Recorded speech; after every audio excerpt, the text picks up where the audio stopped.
रामचंद्रा करुणा समुद्रा ध्यातो तुझी राजसयोग मुद्रा नेत्री नये रे तुझ वीण निद्रा कै भेटसी बामदला सुभद्रा शुका सारिखे पूर्ण वैराग्य जाचे वशिष्ठा परिज्ञान योगेश्वराचे कवी वाल्मिका सारिखा मान्य ऐसा नमस्कार माझा सद्गुरु श्री रामदासा जय जय रघुवीर समर्थ.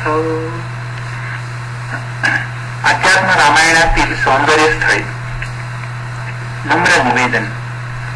भगवान शिवशंकर आणि भगवती पार्वती कैलासातील औदुंबराच्या झाडाखाली एकत्र बसले असताना पार्वती मातेने भगवंतांना विचारले, नाथ, श्रीराम हे स्वतः परब्रह्म असून त्यांना आत्मज्ञान होते, तर त्यांनी सीतेसाठी इतका विलाप का केला?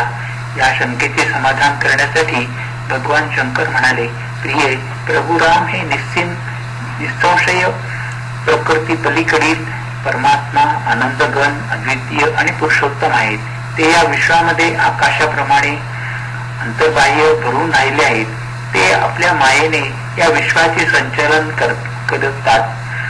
मूढ लोक आपल्या अज्ञानाने श्रीरामांचे खरे स्वरूप ओळखू शकत नाहीत. ते त्यांना स्वतःप्रमाणे सामान्य मानव समजतात. श्रीराम प्रभूंच्या ठिकाणी अविद्या अथवा अज्ञान असू शकत नाही. ते मायेचे अधिष्ठान असून माया त्यांना मोहित करू शकत नाही. श्रीरामचंद्र प्रभूंच्या रहस्याचे भगवंतांनी पार्वती मातेसाठी जे विवेचन केले होते तेच अध्यात्म रामायण या नावाने प्रसिद्ध झाले आहे. याचे महात्म्य देवर्षी नारदांना कथन करताना कमलहासन ब्रह्मदेव म्हणाले, हे साधू नारदा, अध्यात्म रामायणाचे महात्म्य अनन्य साधारण आहे. जो साधक याची श्रद्धाभावाने पठण करतो अथवा लोकांना ऐकवितो तो जीवनमुक्त होतो. या ग्रंथातील कथाभाग एवढा रसपूर्ण आहे की तो अनेक वेळा वाचला तरी प्रत्येक वेळी त्यात नवीन नवीन अर्थ असल्याचे जाणवते. या सुरस कथाभागाप्रमाणेच त्यातील अध्यात्माचे ज्ञान आपणास कथा विश्वातून परमार्थाच्या भव्य, दिव्य आणि मंगलमय अशा दालनात घेऊन जाते. या ग्रंथात श्रीरामचंद्र प्रभूंनी भक्ती, ज्ञान, उपासना, नीती, सदाचार तसेच त्यांचे परब्रह्मत्व याच्या तात्विक विवेचनाची नुसती लयलूट आहे. या ग्रंथातील अक्षरने अक्षर मधुर रसाने ओतप्रोत भरलेले आहे. तरी सुद्धा यात अध्यात्म दृष्टीने नटलेली अनेक सौंदर्य स्थळे आहेत. ती निवडून भाविक भक्तांच्या समोर प्रस्तुत करण्याचा हा प्रयत्न आहे. जय जय रघुवीर समर्थ.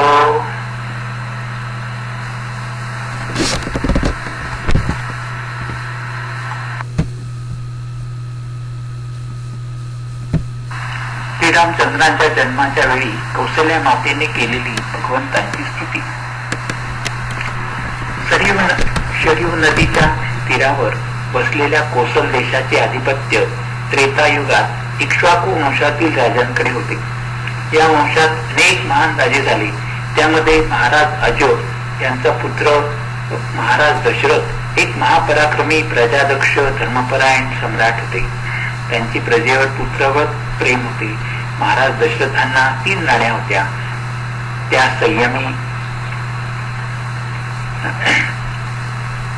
संयमी आणि विचारी कौसल्या, विशाल मनाची आणि अत्यंत उदार बुद्धी असलेली सुमित्रा आणि अतीत लावण्याचे लेणे लाभलेली कैकेयी. या सर्व वैभव संपन्न जीवनात एकच उणीव होती. महाराजांच्या विवाहांना कित्येक वर्षे लोटली होती, परंतु पुत्रप्राप्ती अजून झाली नव्हती. या एका गोष्टीचे दुःख महाराजांसह 3 राण्यांना सतत सलत होते. यावेळी कुलगुरू वशिष्ठ मुनींनी महाराजांना पुत्रकामेष्ठी यज्ञ करण्याचा सल्ला दिला. कुलगुरू वशिष्ठांच्या उपदेशाप्रमाणे अयोध्यापती महाराज दशरथांनी ऋष्यशृंग नावाच्या मुनींना बोलावून त्यांच्याकरवी पुत्रकामेष्ठी यज्ञ प्रारंभ केला. यज्ञात श्रद्धापूर्वक आहुती दिल्या जात असताना त्यातून तप्त सुवर्णासमान दैदिप्यमान असे भगवान अग्निदेव प्रकट झाले. त्यांच्या हातात पायसाने भरलेले एक सुवर्ण पात्र होते. अग्निदेव अत्यंत मधुर अशा स्वरात महाराज दशरथास म्हणाले, हे राजा, देवांनी निर्माण केलेले पुत्रप्राप्ती करून देणारे हे दिव्य पायस घे आणि आपल्या राण्यांना दे. याच्या सेवनाने प्रत्यक्ष परमात्मा तुझे घरी पुत्ररूपाने जन्म घेतील असे सांगून आणि तो सुवर्ण कलश महाराजांच्या हाती देऊन अग्निदेव अंतर्धान पावले. वशिष्ठ मुनींच्या सांगण्याप्रमाणे महाराजांनी त्या सुवर्ण कलशातील पायस अर्धे अर्धे वाटून आपल्या 2 राण्या कौसल्या आणि कैकेयी यांना दिले. तितक्यात राणी सुमित्रा तिथे आली. त्यावेळी कौसल्याने आपल्या हातील अर्धे पायस सुमित्रेस दिले. तसेच कैकेयीने सुद्धा आपल्या पायसातील अर्धे सुमित्रेस दिले. तिन्ही राण्या पायसाचे सेवन करून लवकरच गर्भवती झाल्या. राजभवनात त्या तिन्ही राण्या आपल्या दिव्य कांतीने देवतांप्रमाणे शोभून दिसू लागल्या. काळ आपल्या गतीने चालला होता. चैत्र महिन्यातील शुक्ल पक्षातील नवमीच्या दिवशी अत्यंत शुभ अशा कर्क लग्नात पुनर्वसू नक्षत्राची समयी ज्यावेळी 5ही ग्रह उच्च स्थितीत होते आणि सूर्यदेवाने मेष राशीत प्रवेश केला होता, त्या मध्यान्हीच्या वेळी सनातन परमात्मा जगन्नाथ आविर्भूत झाले. त्यावेळी निरनिराळ्या रंगीबेरंगी सुवासिक फुलांनी नभोमंडळ भरून गेले होते. भगवंतांचा नील कमलाच्या पाकळीप्रमाणे श्यामवर्ण होता. त्यांनी पितांबर परिधान केलेला असून ते चतुर्भुज होते. नेत्रांची शोभा तर वर्णनातीत होती. कानातील कुंडले त्यांच्या मूळच्या सौंदर्यात भर घालीत होते. त्यांचे तेज हजारो सूर्याप्रमाणे असून मस्तकावर प्रकाशमान मुकुट होता. त्यांचे केस काळे कुरळे आणि रेशमाप्रमाणे मऊ होते. त्यांच्या 4 हातामध्ये शंख, चक्र, गदा आणि पद्म धारण केली होती. गळ्यामध्ये वैजयंती माला अत्यंत शोभून दिसत होती. हृदयातील अनुग्रहरूपी चंद्राची सूचना देणारी स्मितरूपी चांदणे त्यांच्या मुखमंडलावर विलसत होते. करुण रसाने भरलेले त्यांचे नेत्र कमळाप्रमाणे विशाल आणि सुंदर होते. श्रीवत्स, हार, केयूर, नूपूर इत्यादी अनेक अलंकारांनी ते विभूषित होते. अशा या परमदिव्य परमात्म्यास पाहून कौसल्या राणी आश्चर्यचकित झाली. आनंदाश्रूंनी भरलेल्या नेत्रांनी दोन्ही हात जोडून अत्यंत श्रद्धाभावाने ती म्हणाली, हे देवादिदेवा, तुम्हाला नमस्कार असो.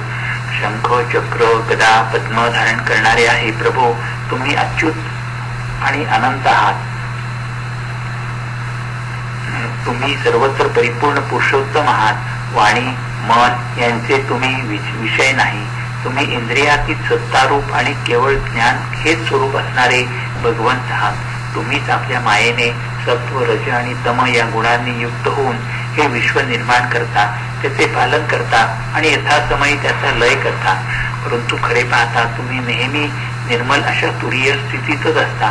तुम्ही करता नाही, परंतु तुम्ही कर्म करीत असल्यासारखे वाटते. तुम्ही गमन करीत नाही, पण गमन करीत असल्यासारखे वाटते. तुम्ही ऐकत नाही, परंतु तसे भासते. समस्त प्राण्यांमध्ये तुम्ही समान भावाने स्थित आहात. परंतु अज्ञानरूपी अंधकाराने ज्यांचे मन झाकले गेले आहे त्यांना तुम्ही दिसत नाही. त्यांची बुद्धी शुद्ध असते, त्या साधकांना तुमचा साक्षात्कार होतो. हे भगवान रघुत्तमा, तुमच्या उदरात अनेक ब्रह्मांडे परमाणूप्रमाणे दिसतात, परंतु माझ्या उदरातून तुम्ही जन्म घेतला आहे असे जे तुम्ही प्रकट करीत आहात ती तुमची एक लीलाच आहे. यावरून मला तुमची भक्तवत्सलता दिसून येते. हे प्रभू, तुमच्या मायेने मोहित होऊन मी संसार सागरात पती, पुत्र, धन यामध्येच गुंतून जन्म मृत्यूच्या फेऱ्यामध्ये फिरत होते. परंतु आज माझ्या परमभाग्याने तुमच्या पदकमळी शरण आले आहे. हे परमेश्वरा, तुमची ही मंगलमयी मनोहर मूर्ती निरंतर माझ्या हृदयात विराजमान राहो. विश्वाला मोहित करणारी तुमची माया मला मोहित न करो. हे विश्वात्मन, तुम्ही हे अलौकिक रूप आवरून घ्या आणि परम आनंददायक आणि कोमल असे बालरूप धारण करा. भगवान म्हणाले, हे माते, तुझी जी इच्छा आहे ती पूर्ण हो. भूमीचा भार उतरविण्यासाठी पूर्वी ब्रह्मदेवाने माझी प्रार्थना केली होती, म्हणून मी रावण आदी निशाचरांना मारण्यासाठी मी मानव रूपात अवतार घेतला आहे. हे पुण्यशील माते, मला पुत्र रूपाने प्राप्त करून घेण्याच्या इच्छेने दशरथासह तू सुद्धा तपस्या करून माझी आराधना केली होतीस.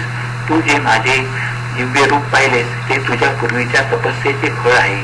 माझे दर्शन हे मानवांना मोक्ष प्रदान करणारे आहे. भगवान पुढे म्हणाले, माते, आपणा दोघांचा हा संवाद जे साधक पठण करतील अथवा श्रवण करतील त्यांना माझ्या कृपेने त्यांच्या अंतसमयी माझी स्मृती राहील आणि नंतर माझी स्वरूपता मुक्ती प्राप्त होईल. अशा प्रकारे माता कौसल्ये सांगून भगवंत बालरूप घेऊन रडू लागले. त्यांचे बालरूप सुद्धा इंद्रनील मण्याप्रमाणे कांतिमय, विशाल नेत्र, अतिसुंदर नासिका, पातळ गुलाबी ओठ आणि सुंदरशी नाजूक जीवणी असे नयन मनोहरी होते. कौसल्येने त्या दिव्य बालकास अत्यंत प्रेमभराने उचलून आपल्या मांडीवर घेतले आणि छातीशी लावले. कौसल्येस पुत्रप्राप्ती झाल्यानंतर अल्पावधीतच कैकईस एका पुत्राची आणि सुमित्रेस 2 जुळ्या पुत्रांची प्राप्ती झाली. यथासमयी त्यांचे नामकरण झाले. कौसल्येच्या पुत्राचे नाव श्रीराम, कैकईच्या पुत्राचे नाव भरत आणि सुमित्रेच्या मुलांची नावे अनुक्रमे लक्ष्मण आणि शत्रुघ्न अशी ठेवली होती. 4 पुत्रांसमवेत महाराज दशरथ आणि 3 राण्या आनंद सागरात डुंबत होते. काळ पंख लावून उडून गेला. 4 बालके शस्त्रास्त्र आणि शास्त्रविद्येत पारंगत होऊन किशोरावस्थेस प्राप्त झाली. एके दिवशी महाराज आपल्या 4 पुत्रांसह दरबारात बसले असताना महर्षी विश्वामित्रांचे आगमन झाले. महाराजांनी महर्षींचे यथायोग्य स्वागत करून त्यांना स्थान ग्रहण करण्याची अत्यंत नम्रभावाने विनंती केली. स्थानापन्न झाल्यानंतर महर्षींनी यज्ञाच्या वेळी राक्षसांकडून होणाऱ्या त्रासाचे वर्णन करून सांगितले. नंतर त्यांनी यज्ञाच्या रक्षणासाठी श्रीराम आणि लक्ष्मणास त्यांच्या बरोबर पाठवण्याची विनंती केली. कुलगुरूंशी चर्चा करून महाराजांनी महर्षींची विनंती मान्य केली.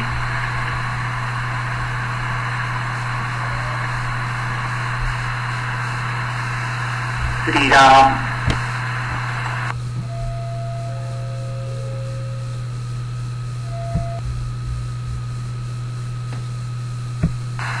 अध्याय 2. अहिल्याचा उद्धार. महर्षी विश्वामित्रांनी श्रीराम आणि लक्ष्मणास आपल्या यज्ञाच्या रक्षणासाठी महाराज दशरथांना विनंती करून श्रीराम आणि लक्ष्मणांना आपल्या आश्रमी नेले. दोघा बंधूंनी आपल्या अतुल पराक्रमाने सर्व राक्षसांना यमसदनी पाठविले आणि यज्ञ उत्तम प्रकारे संपन्न झाला. याच वेळी महाराज जनकांकडून त्यांच्या कन्येच्या स्वयंवराचे आमंत्रण महर्षींना आले होते. त्यानुसार महर्षी विश्वामित्र, श्रीराम, लक्ष्मण आणि अन्य ऋषीगण मिथिला नगरीत जाण्यास निघाले. मार्गात त्यांना एका फळा फुलांनी भरलेला आणि वृक्षवेलींनी वेढलेला मुनिश्रेष्ठ गौतमांचा पवित्र आश्रम दिसला. सर्वजण त्या आश्रमात गेले. त्या सुंदर आश्रमात मृग, मोर, चिमण्या, कागू, मैना असे कोणतेच पशु अथवा पक्षी दिसत नव्हते. हा आश्रम पाहिल्यावर श्रीरामांनी महर्षींना प्रश्न केला, गुरुदेव, फुलाफळांनी समृद्ध परंतु जीवजंतूंनी रहित असा हा पवित्र आश्रम कोणाचा आहे? हा आश्रम पाहून माझे मन आनंदित होत आहे. हे भगवान, याचा वृत्तांत मला सांगावा. महर्षी म्हणाले, हे रामा, या आश्रमात मुनिश्रेष्ठ गौतम आणि अहिल्या हे परम पावन असे दाम्पत्य राहत होते. देवांचा राजा इंद्र हा अहिल्यास भ्रष्ट करण्याची योग्य संधी पाहत होता. एकदा गौतम ऋषी आश्रमातून बाहेर गेले असताना त्याने इंद्राने गौतम ऋषींचे रूप घेऊन आश्रमात प्रवेश केला आणि अहिल्ये जवळ जाऊ लागला. परंतु तिच्या पातिव्रत्याच्या बलामुळे तो तिच्या जवळ जाऊ शकला नाही. त्यावेळी कामातूर झालेल्या इंद्राने मायेने एक अन्य अहिल्या निर्माण केली आणि तिचा उपभोग घेऊन आश्रमातून तो बाहेर पडला. त्याच वेळी गौतम ऋषींनी आश्रमात प्रवेश केला. त्यांनी पाहिले की आपले रूप धारण केलेला कोणी एक व्यक्ती आश्रमातून बाहेर येत आहे आणि त्यांना अत्यंत क्रोध आला आणि ते क्रोधाने म्हणाले, अरे दुष्टात्मा, अरे अधमा, माझे रूप धारण करणारा तू कोण आहेस? सत्य सांग, नसता तुला भस्म करून टाकीन. त्यावेळी इंद्र म्हणाला, भगवन, कामवश झालेला मी देवराज इंद्र आहे, माझे रक्षण करा. त्यावेळी क्रोधाने डोळे लाल झालेल्या गौतमांनी देवराज इंद्राला शाप दिला. ते म्हणाले, अरे नीचा, तू योनी लंपट आहेस, म्हणून तुझ्या शरीरात सहस्त्र छिद्रे पडतील. असा शाप देऊन ते घरात प्रविष्ट झाले. अहिल्येने सत्य परिस्थिती सांगण्याच्या पूर्वीच मुनींनी तिच्यावर आग पाखडण्यास सुरुवात केली. ते म्हणाले, हे दुष्टे, दुराचार्याने, माझ्या आश्रमातील शिळाहून राहा. तू येथे निराहार राहून ऊन, वारा, पाऊस सहन करीत रात्रंदिवस कठोर तप करीत आपल्या हृदयात विराजमान असलेल्या परमात्मा श्रीरामांचे ध्यान कर. या क्षणापासून हा आश्रम विविध प्रकारच्या जीवजंतूंनी रहित होईल. अशा प्रकारे सहस्त्र वर्षानंतर दशरथ पुत्र श्रीराम येथे येतील आणि तुझ्या शिळेवर पाय देतील, त्यावेळी तू पापमुक्त होशील, असा शाप देऊन गौतम ऋषी हिमालयात निघून गेले. महर्षी विश्वामित्रांनी हा वृत्तांत सांगितल्यावर म्हणाले, हे रघुश्रेष्ठा, त्या दिवसापासून केवळ वायुभक्षण करून कठोर तप करणारी अहिल्या तुमच्या चरणरजांच्या स्पर्शाची प्रतीक्षा करीत अन्य प्राण्यांना न दिसता आपल्या या पवित्र आश्रमात राहत आहे, असे सांगून उग्र तपामध्ये रत असलेली अहिल्या महर्षींनी श्रीरामांना दाखविली. त्यावेळी श्रीरामांनी आपल्या पायाने त्या शिळेस स्पर्श करून तपोनिष्ठ अहिल्यास पाहिले. तिला पाहून मी श्रीराम आहे असे सांगून भगवान श्रीरामांनी तिला प्रणाम केला. त्यावेळी रेशमी पितांबर परिधान केलेल्या श्री रघुनाथांना अहिल्याने पाहिले. त्यांच्या खांद्यावर धनुष्यबाण विराजमान होते, त्यांच्या मुखावर स्मित होते, त्यांचे नेत्र कमळाप्रमाणे सुंदर असून वक्षस्थळ श्री वत्सांकाने सुशोभित होते. नीलमण्यासम कांतीने ते दाही दिशास प्रकाशित करीत होते. हे दिव्य रूप पाहून अहिल्याचे नेत्र आनंदाने भरून आले. तिला गौतमांच्या वचनाची आठवण झाली. श्रीराम हे साक्षात श्री नारायण आहेत हे जाणून तिने त्यांची यथाविधी पूजा केली. तिने प्रभूंना दंडवत प्रणाम केला आणि सद्गतीत वाणीने श्रीरामांची स्तुती करू लागली. अहिल्या म्हणाली, हे जगन्निवासा श्रीरामा, आज मी कृतार्थ झाले. तुमच्या लीला अनाकलनीय आहेत. तुमच्या मानवी रूपामुळे सर्व विश्व मोहित होत आहे. परम सुंदर अशा मानव देहात श्रीहरीने या मर्त्य लोकात अवतार घेतला आहे. त्या धनुर्धारी कमळा समान विशाल लोचन असलेल्या भगवान श्रीराम प्रभूंना मी नित्य भजते. ज्यांच्या नाभीतून निघालेल्या कमळात ब्रह्मदेव प्रकट झाले, ज्यांच्या नामामृताचे रसिक स्वतः भगवान शंकर आहेत, अशा त्या श्रीरामचंद्रांचे मी माझ्या हृदयात अहर्निश ध्यान करते. देवर्षी नारद, ब्रह्मदेव, शंकर आणि सरस्वती ज्यांच्या अवतार चरित्राचे निरंतर गायन करतात, त्या प्रभूंना मी शरण आले आहे. पुराण पुरुष परमात्मा श्रीराम हे स्वयं प्रकाशी अनंत आणि सर्वांचे आदिकारण आहेत.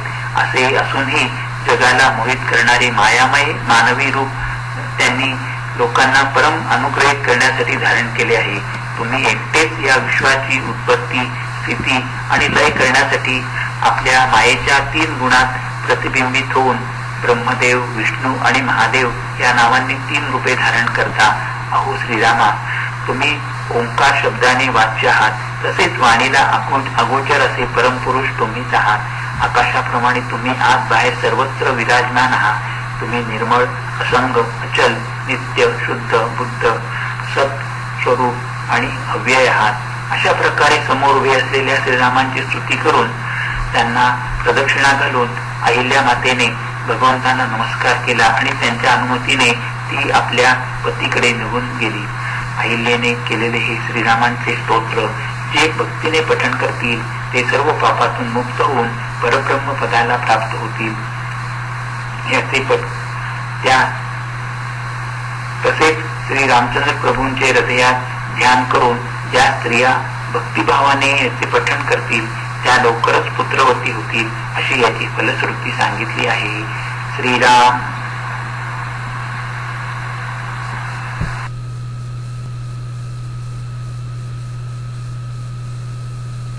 परशुरामांची भेट. श्रीराम आणि सीता, लक्ष्मण आणि उर्मिला, भरत आणि मांडवी तसेच शत्रुघ्न आणि श्रुती कीर्ती यांचा विवाह मोठ्या थाटात संपन्न झाला. विवाहोत्तर अल्पकाल मिथिलेस जाऊन महाराज दशरथ आपले 4 पुत्र, पुत्रवधू आणि वशिष्ठ आदी ऋषी समवेत अयोध्या नगरीस जाण्यास निघाले. ते मिथिला नगरीपासून 3-4 योजने दूर गेले असताना कोटी सूर्याप्रमाणे तेजस्वी, विजेच्या पुंजाप्रमाणे कांतिमय तेजाने संपन्न, निळ्या मेघासारखा वर्ण असलेले, उंच, हातात धनुष्य आणि परशु धारण केलेले जमदग्नी पुत्र परशुराम येत असल्याचे महाराज दशरथांना दिसले. त्यांना पाहताच महाराज अत्यंत भयभीत झाले आणि रक्षण करा, रक्षण करा असे म्हणू लागले.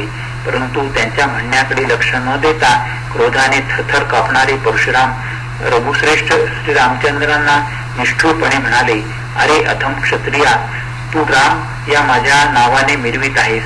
तू जर खरा क्षत्रिय असशील तर माझ्या बरोबर द्वंद्व युद्ध कर. एक जुने जीर्ण शीर्ण धनुष्य तोडून तू उगाच शेखी मिरवीत आहेस. हे राघवा, या वैष्णव धनुष्यात तू दोरी लावलीस तर मी तुझ्याबरोबर युद्ध करीन, नसता आत्ताच मी तुम्हा सर्वांना ठार करीन. परशुरामांच्या या वक्तव्यावर पृथ्वी चळचळा कापू लागली आणि सर्वांच्या डोळ्यासमोर अंधकार पसरला. दशरथ नंदन वीरश्रेष्ठ श्रीरामांनी परशुरामांच्या हातातून ते धनुष्य हिसकावूनच घेतले. अत्यंत सहजपणे त्यावर दोरी चढवली आणि आपल्या भात्यातून एक बाण काढून तो धनुष्यात जोडला आणि म्हणाले, अरे ब्राह्मणा, माझा हा बाण अमोघ आहे, त्याचे लक्ष दाखव. आपल्या पुण्याने जिंकलेले लोक अथवा तुमचे 2 चरण यापैकी एक या बाणाचे लक्ष म्हणून तत्काळ सांग. यामुळे तुम्ही इहलोकी अथवा परलोकी कुठेही जाऊ शकणार नाही. रामचंद्र प्रभू असे बोलत असताना परशुरामाचे मुख निस्तेज झाले.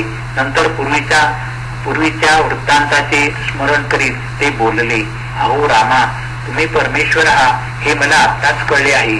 विश्वाची उत्पत्ती, स्थिती आणि लय यांचे कारण असणारे पुराण पुरुष भगवान विष्णू तुम्हीच आहात. काल्पनिक मी भगवान विष्णूंची तपाने आराधना केली होती.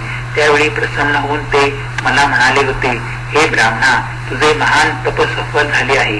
माझ्या चैतन्याच्या अंशाने तू युक्त झाला आहेस. तुझ्या पित्याचा वध करणाऱ्या हयहव श्रेष्ठ कार्तवीर्यास ठार कर. नंतर 21 वेळा सर्व अधम क्षत्रियांचा वध करून संपूर्ण पृथ्वी कश्यपांना दान देऊन शांती धारण कर.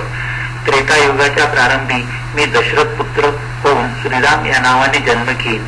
त्यावेळी सीता या माझ्या शक्तीसह मला तू पाहशील. त्यावेळी मी पूर्वी दिलेले तेज तुझ्याकडून परत घेईन. यानंतर तू तपस्या करीत कल्पांतापर्यंत पृथ्वीवर राहा. असे सांगून भगवान विष्णू अंतर्धान पावले होते. परशुराम पुढे म्हणाले, हे रामा, ते विष्णू तुम्हीच आहात. तुमचे तेज जे माझ्याकडे होते ते तुम्ही परत घेतले आहे. हे प्रभू, तुम्हाला मी विष्णूंच्या रूपात ओळखले आहे, त्यामुळे माझा जन्म सफल झाला आहे. अहो रामा, हे आश्चर्य कसे ते पहा ना. पाण्यापासून पाण्याचा जसा फेसाचा समूह, अग्नीपासून अग्नीवर जसा धूर उत्पन्न होतो आणि त्यालाच झाकून टाकतो, त्याचप्रमाणे तुमच्याच आधाराने असणारी माया तुम्हाला विषय करून नाना प्रकारचे विचित्र कार्य निर्माण करते आणि तुमच्या सत्य स्वरूपाला झाकून टाकते. जोपर्यंत मानव मायेने झाकलेला असतो तोपर्यंत तो तुम्हाला जाणत नाही. अविवेकामुळे उत्पन्न झालेली ही अविद्या जोपर्यंत सखोल विचार केला जात नाही तोपर्यंत ती टिकून राहते. अविद्येमुळे निर्माण झालेल्या देह इत्यादींच्या समूहामध्ये प्रतिबिंबित झालेल्या चित्त शक्तीला जीव असे म्हटले आहे. जोपर्यंत हा जीव मन, प्राण, बुद्धी इत्यादींच्या बद्दल अभिमान धारण करतो तोपर्यंत तो कर्तृत्व, भोक्तृत्व, सुख, दुःख इत्यादी भोगतो. वास्तविक पाहता आत्म्यास जन्म, मरण, संसार इत्यादी कोणत्याही अवस्था असत नाहीत. बुद्धी ही अविद्येचे कार्य असल्याने तिच्या ठिकाणी सुद्धा ज्ञान शक्ती असते असत नाही. अविवेकाने ते दोन्ही एकत्र करून मी संसारी आहे असे मानून जीव कर्म करण्यास प्रवृत्त होत असतो.